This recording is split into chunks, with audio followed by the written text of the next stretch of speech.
What's up guys, welcome to the video. So today we are filming another question and answer. So all of these questions are from my previous question and answer video. So if you do have any questions, please leave them down below for the next question and I don't why did I say below? I don't know, but all right, we're just leaving it, we're running with it. All right, first question. I don't know why I'm laughing. All right. Hey brother, in your honest opinion, do you believe it is possible for someone like me who is over 400 pounds to lose weight while also having a cheat day once a week? Now, it is definitely possible to lose weight while having cheat days weekly, but what's most important is your calorie deficit. So if you're in a weekly calorie deficit, you're gonna lose weight. But if you are over 400 pounds, I highly recommend you really focus on losing the weight as fast as possible, because it's definitely not healthy to be over 400 pounds. So you can lose weight very quickly by fasting and putting some electrolytes in your water, so salt and potassium.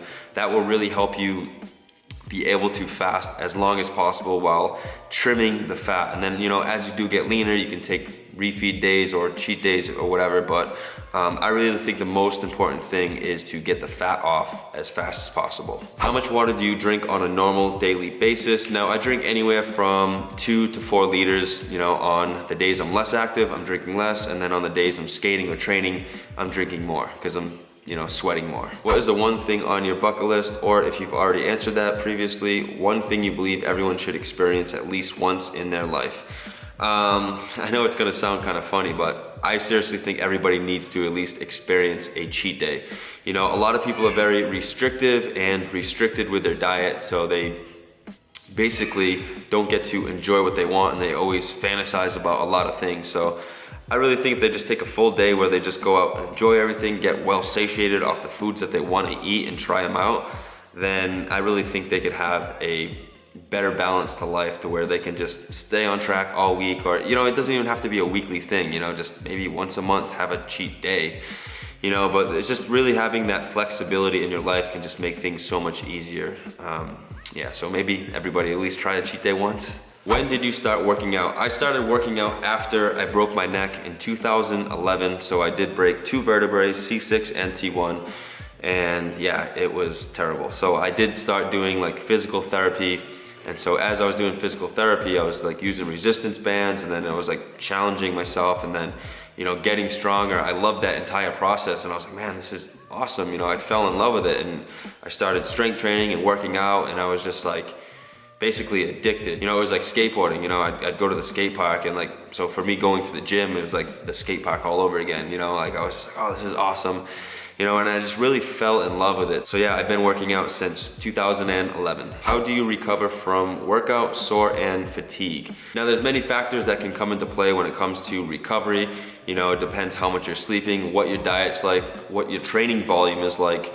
Are you taking rest days? You know, so if you're going balls to the wall, max out every single day, then your recovery is gonna be very poor. But if you do take rest days and your training volume is basically where it should be, and you're eating a balanced diet and you're sleeping enough, then you should start to recover pretty decently. What are your honest thoughts on smoking marijuana? I personally think that, you know, marijuana is used by many, many people. Some people say it's the greatest thing in the world, and, you know, for some people it may just make them lazy and not want to do anything and eat more food, you know. So, I mean, everyone's gonna have their opinion on it, but I personally think it's not needed, but, you know, people tell me it's needed for sure. You know, it's God's gift, I don't know. But that's just how some people are, you know, everybody has their preference, but for me, I don't see the need for it. Recording program, bro, I'm guessing you're asking which program I use. I do use Final Cut to edit my videos. I did start out with iMovie in the beginning, but then as I got better, I started using Final Cut, and that's the program I use. What do you do before and after your cheat days? So the day before, I don't do anything. I just eat as I normally do. Maybe sometimes I'll eat slightly less if I'm not that hungry, but the day after, I typically been doing like a fast. So I'll do a long fast after my cheat day. So, you know, say I'll stop eating at 8 p.m. on Saturday night. Sunday, I won't eat at all. I'll fast throughout the day, and then Monday I'll wake up, and then I'll train at about, say, 2 or 3 p.m., and then I'll break my fast after my workout, say around like 4. So it ends up being like anywhere from like a 40 to 45 hour fast after the cheat day. It doesn't have to be done. That's just something I like doing because I like the effects of fasting. And last cheat day, I didn't fast the day after just because the cheat day was on Sunday, you know, because I did go to the LA Fit Expo on Saturday. So the schedule just got kind of mixed up and I just ate normally the day before and the day after, you know, and nothing happened. My body composition is completely fine. How did you first learn to edit and film videos for YouTube and Instagram? I'd love to start my own channel and post more on Instagram, but no idea how to edit videos correctly. Any tips for beginners? Now, when I first started editing for YouTube, I did start using iMovie and then I started using Final Cut, and I basically just taught myself. It really just comes down to time. If you really want to learn how to do anything, it really just takes time and practice. It was like the same thing for skateboarding, you know. I wanted to do it, so I spent so much time doing it, and then, you know, I eventually turned professional. So you can get good at anything as long as you're willing to try. So I would just recommend downloading a software, you know, Final Cut is a great one, or even start with iMovie and just start playing around with it. There's even like tons of tutorials on YouTube on how to do specific things, but really it comes down to time, and then, you know, you'll figure it out. What made fast and during your fasted hours do you work out? I mean, I'm guessing you're trying to say what made me fast, and during my fasted hours do I work out? So what made me fast was really just taking a chance and just kind of seeing how it affects my body, you know, because sometimes, you know, when I would eat breakfast in the morning, I would just kind of get super sleepy and tired, and I was just like very unmotivated. You know, if you eat like some meal, no matter what I tried, you know, I tried like doing like a keto breakfast, or I'd even try like doing like a high carb breakfast, you know, and I would just kind of feel like tired and like almost want to fall asleep after breakfast. So I was just finding out that like by not eating, I felt better, you know? So then I was just trying to push my calories further. You know, I was doing intermittent fasting, so I would say I would eat at 12. And then like, I don't know, I just really like this schedule that I do now, you know, eating one meal per day. I get the food out of the way and I just spend so much more time getting work done and producing content. And do I work out during my fasted hours? Yes, I do. So I typically eat around, well, I eat after my workout. So I wake up, I don't eat, I train at about anywhere from 12 and 2 p.m. And then I'll break my fast at about, say, between 3 and 4 p.m. depending on the time, and I'll get all my calories in that one window, and then I won't eat till tomorrow or the next day after my workout. What time of the day do you get up and go to bed? Now that really does depend. Sometimes I'll get up between 7 and 8 o'clock, or I'll go to sleep at anywhere from like 10 to 12 p.m. It just really depends on what my schedule is like during that day, how much work I had to do.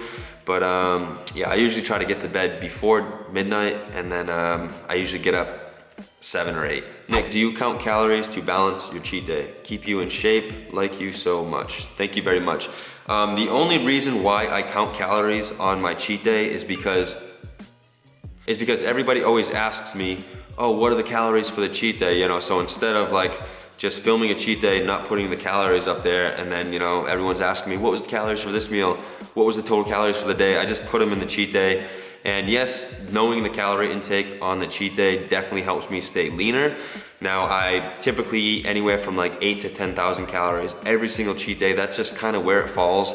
And then I leave my calories during the week anywhere between 3,000 and 3,200. And this is how my body composition is staying, you know. So I'm staying lean, I still have abs, I'm getting stronger and building some muscle, so I'm really enjoying it. Are you from Boston? I am, and I can tell by your accent that you might be. So yeah, I always park my car in the garage, and I make sure not to forget the garbage bags because, so I am from Boston, so that's like the accent that you guys hear. So I say car, I say parking lot, burger, I don't know, those are just like the words that I say, and it's funny because a lot of people ask me, like, where are you from? But I am originally from Boston, Mass. Well, I'm from New Bedford, Massachusetts, but I just say Boston because that is pretty well known. Have you ever done any race competitions, 5Ks, 10Ks, marathons, etc.? Now I have ran, I think 3 or 4 5Ks. There was a time frame when I was just running a little bit here and there. I just really liked the mental outlet of it, you know, like the first say 7 minutes or 6 minutes into like jogging or running, it's like, oh, I hate this, why am I doing it? But once you kind of get in the groove, you start moving, it just kind of goes, and it just kind of puts your mind in like this weird like meditative spot where you're just cruising. So that's what I did enjoy about running, but Will I continue to run? No, I mean, I just really like to skate and I like to focus on my strength training. What's your favorite rappers of all time? Top 5 list, dead or alive? Now, I would have to say Eminem. Eminem is one of the best. He just produces some of the greatest music. Yeah, Eminem for sure. Lil Wayne is pretty nasty. Like all of his old stuff I really like. I haven't really listened to any of his new stuff, but all of his old stuff I used to listen to a lot. DMX used to rip it up back in the day. Biggie, 50 Cent, all those rappers. I have listened to Futuristic. He's like the only person that's kind of new that I listen to a bunch. Futuristic is pretty nasty as well. But yeah, those are pretty much my favorite rappers. What would you say to someone embarrassed to use free weights? I don't know why, but I don't feel comfortable in that area. Now, I think the best thing for you to do is to put on a hoodie, put on your favorite song, go to the gym, keep your hoodie on, and just get in the zone and make it happen. If you feel uncomfortable, just keep trying, you know, until you start to feel comfortable, till your form starts getting better. And don't worry about people looking at you. Like, everybody's in their own zone, you know, they're doing their own thing. Just focus on you, play your favorite song, whatever song that makes you feel the best and just elevates your mood. Keep your hood on and just get in there and grind through it and make it happen. If you could go back in time and tell yourself something as far as advice, what would it be? I don't know, like I really think that everything that I've done in my life was meant to happen, and I was meant to learn those things. Like, say if like something bad happened, there's always an outcome from it. You know, there's always something that you can learn from anything that you do, whether it's good or bad. So the best advice, I really don't know. Like, I don't know. Maybe it could just be to just stay positive, you know, because there's been times in my life where like I was really down and depressed, you know, but it is what it is. I feel like I had to go through that, and that's what makes me who I am today. Like, I seriously feel like I am the strongest person in the world, and I can just seriously take on anything. Not like saying like strength in the gym, but just like mentally, you know, for like what I've been through, I just have a very strong like mindset. So yeah, I mean, it is what it is. No regrets, just lessons learned. How long does it take your body to regulate water gain from increasing carbs?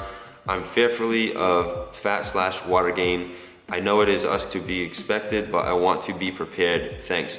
Now, when you do gain weight from increasing your carbohydrates, it's gonna happen no matter what. You can't prevent that, because every 1 gram of carbohydrate brings 3 grams of water along with it. So as you increase your carbohydrates, you're going to gain some weight, you're gonna hold on to more water, and you're gonna store more glycogen. I wouldn't be too worried about a scale weight itself, but just kind of go by how you look, how you feel. You know, maybe adjust the carbs a little bit. Maybe if your carbs are a little too high, you can bring them back a little bit and then bring fat up slightly. But it's just something you really get to play with, but definitely collect the data and see how your body responds. Do you think that having a cheat day every week while being in a calorie deficit is the same as a binge? Now, I really think that binging is totally different than a cheat day. Like, the way I do cheat days, I structure it out, I plan it, like, not that I plan it, but like, I know I'm gonna be cheating and I know I'm gonna eat what I want.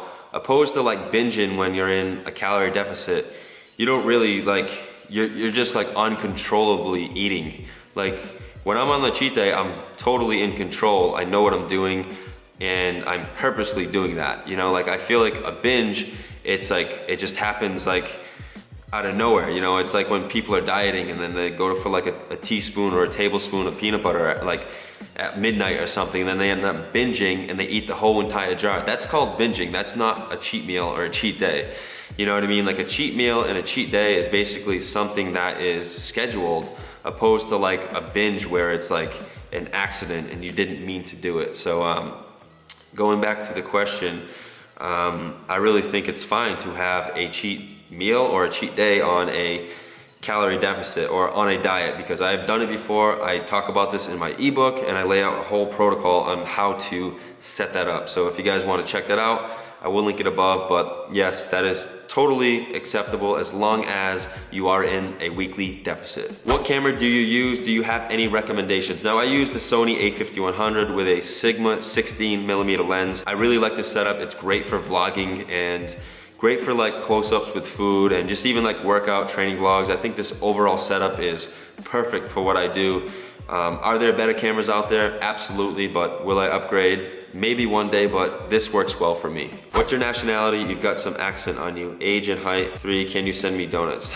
Sorry, I can't send you any donuts because they won't get there fresh enough in time. You know, you need to come down to 5-0 and try a Corona and just get the full experience. But yeah, so I am French and I'm Portuguese. So my dad was Portuguese and my mom is French. And I am 32 years old and I am 5'11". Can we get another E30 video soon? If not, can us car lovers get an update? And also, what are your future plans for it? Also, Adam is Nick Dompierre collab. Cheers. Adam is Nick I don't know what that means. Yeah, so for the E30, it is back in Massachusetts, and I'm not sure when I will be going back there. Maybe in the summertime at some point to wrench on my cars a little bit, but I mean, yeah, actually, definitely, I'll be going up there because I'm not staying in Florida for the summer. Maybe I'll come to California, where that's where I am now. So I am staying at Sean Torbati's house right now. He is the owner of HPN and Ambrosia. So I am out here to film some content and stuff. So I will definitely be back here in the summer, that's for sure, because the Florida summers are just way too hot. But yeah, hopefully I can do a video on the E30 this summer. If your metabolic rate raises as you eat more, then why are people fat? Something I never understood. Maybe you can address this in the next Q&A. Now, when it comes down to like people getting fat, they are just eating far too much. You know, there's only so much that your metabolic rate can catch up to speed.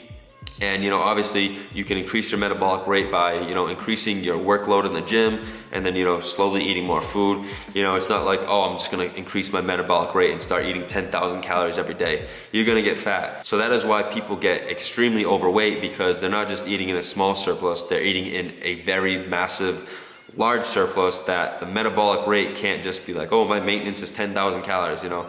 There is a set point somewhere, but you can increase your metabolic rate by, you know, increasing activity level as well as like increasing some food. So yeah, I hope that answers your question. Do you ever experience any negative side effects after your weekly cheat days? For example, cravings, fatigue, skin breakouts, self-guilt. Love your videos, Nick. Now, after cheat days, I get zero guilt at all whatsoever because I am completely used to it. I am very comfortable with like my body composition, you know, like I have zero guilt whatsoever, and I actually really enjoy the cheat days. And then the day after, you know, I do fast. So whatever last week I just spoke about, I didn't fast the entire day. I just had a normal meal. I do get like the days after the cheat day when I am doing like the long fast, I do get like almost like I want to eat. Like, so usually on the Sunday, you know, after the cheat day, I just kind of get like, I feel the need to eat. But like the normal days throughout the week when I'm fasting, doing just a 24-hour fast, I don't get that way. And I really think it's due because on the cheat day, I'm spiking my insulin all day long. I'm eating tons of sugar, all kinds of stuff. So then it's like the next day, it's like my body's like, all right, where is it at? You know, because of the eating pattern and the eating frequency the day before. So other than that, like everything is completely chill. And yeah, the cheat days are fun. How much of a difference did your last bear mode improve your physique compared to other bulks? Now, I definitely got pretty strong last bear mode bulk, and I definitely increased a lot of lean mass. Now, I just really think it's due to just allowing myself to put on more body fat than I was comfortable with. You know, I didn't really care to, you know, keep my abs, which I did slightly keep my abs. I mean, they weren't as sharp and as like super crisp as they are now, but I'm doing a much slower approach in my gaining phase. You know, I'm fasting, eating one meal a day, so I am staying on the leaner end, which I plan to stay on the leaner end and just continue to get strong. So that way I can just stay somewhat slightly leaner, you know, so I'm still marketable for like modeling and stuff. And I really have to say fasting has been an amazing tool. So last bear mode bulk, I definitely got strong, I definitely got yoked, and I was over 220 pounds. So I definitely don't see myself going near that this time. What is the best single piece of advice you can give me while I begin to train for my first 5K? You know, I'm not an expert or a specialist when it comes to like running, but I think getting your nutrition in check, sleeping enough, and just following a proper like running training protocol. You know, I'm sure there's many protocols on, say, Google that you could find, you know, say running your first 5K. You know, I'm sure there's like, all right, so run 2 miles on Monday and then Wednesday run a 5K. You know, just, I'm sure there's certain ways that you can actually peak for a 5K race, which I'm not like a specialist in, but nutrition is definitely big, sleep is definitely big, and recovery, you know. So you want to go into the 5K well fueled up, plenty of carbs in there, and then also you want to be very well recovered so that way you can perform your best. 2 questions, do you have a Spotify account or could you share a good playlist for your workouts? 2, can you recommend a good pair of wireless headphones for the gym? Now yes, I do have a Spotify account. My name is just Nick Dompierre and I have some pretty good playlists on there. I've been sharing them on my Instagram story, so you know, a lot of people have been hitting me up saying like they really love the playlist, so be sure to check those out. And then wireless headphones, I use Skull Candy headphones. They happen to be pretty good. I really like them and enjoy them, so yeah, those are pretty decent. Do you do abs in the gym or just abs are natural from your diet? Now, to build abs, you know, obviously you can train them to make them grow and be bigger, but we all do have abs, you know, we just have some body fat covering them. So when you do get lean, you can reveal your abs. So it is important to actually train them so they can actually be bigger, more defined, so that way when you do diet down, you get some like deep cuts in there. Now, I do a lot of heavy main compound movements, which is actually hitting the abs every single time I train, but specifically training the abs, maybe it's like once a week. Nick, awesome channel, man, favorite on YouTube. Well, thank you. Quick question for you. When you do your 42 to 48 hour fast post cheat meal, do you still train on that day and consume protein shakes, or is it completely 0 calories? So the day after my cheat day, which would be Sunday, I don't train, I don't eat, I just drink water, and that is it. I usually been going to like the beach and just kind of chilling, having a free day. I've been really trying to not work on Sundays just to like, you know, because my grind is Monday through basically Saturday now, you know, so Sundays I've been trying to take off. So it's like, I have client check-ins, I film, I edit, I train, I skate, and then just trying to keep up with all of my social media, all of the YouTube comments, Instagram DMs, Instagram comments. It's seriously a non-stop job and work. But you know, I enjoy it, I like it, but I've been trying to take Sundays as just a day where I just mentally shut it off and just kind of like, just, I don't know, go to the beach, listen to some music and just kind of chill. So yeah, the days after the cheat days, I typically don't eat or train. So all right guys, that is the question and answer. I hope you guys enjoyed it. And if you do have any questions, please leave them down below for the next question and answer.